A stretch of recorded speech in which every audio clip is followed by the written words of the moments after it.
தொடர்ந்து பார்த்தீங்கன்னாக்கா திமுக அரசு மட்டும் தான் குற்றம் சொல்றதா பரவாயில்ல பேசுறாங்க. அதை பற்றி உங்களுக்கு கருத்து என்ன சார்? என்னை பொறுத்தவரைக்கும் விஜய் அரசியல் ரொம்ப ரொம்ப சந்தோஷம், மகிழ்ச்சி. எல்லாருமே அரசியல் வரணும்னு நினைக்கிறவங்க. நான் ஏற்கனவே சென்ற கூட்டத்தில் சொல்லும்போது கூட அவர் மும்மொழி கொள்கை வேண்டாம்னு சொல்லியிருக்காரு, நீட்டு வேண்டாம். அதுக்கு நான் பதில் சொல்லிட்டேன். என்னை பொறுத்த வரைக்கும் இப்போ மணிக்கூர் மைத்தேகன் குக்கின் ரெண்டு ஒன்று பள்ளத்தாக்கில் இருக்காங்க, ஃபாரஸ்ட் ஏரியாவில் இருக்காங்க. அந்த மைத்தேகிறவங்க கிட்டத்தட்ட 50% மேலே அந்த மக்கள் இருக்காங்க. அவங்க பள்ளத்தாக்கில் வந்துருக்காங்க.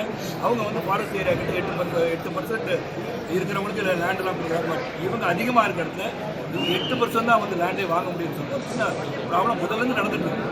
அது மத்திய அரசு சிறப்பாக செயல்பட்டு அதை எந்த ஒரு அளவிலும் மக்கள் பாதிக்காத அளவில் இந்த சமரசத்தை கொண்டு வந்த முடிவான்னு செயல்படும் போது முன்ன பேர் அவங்க செயல்படுறது குற்றச்சாட்டு கிடையாது. அதுக்கு இங்கே ஈக்குவல் பண்ணியிருக்க வேண்டாம். அது சிந்திச்சு சொல்லலாம். ஏன்னா அவருடைய பயணம் பயணம் அவர் பண்ணணும்னு நினைக்கிறேன். ஆனால் அதே சமயத்தில் இந்த மாதிரி கருத்துக்கள் சொல்லும் போது புரிஞ்சுக்கிட்டு சொல்வது நல்லது. Okay sir, thank you sir.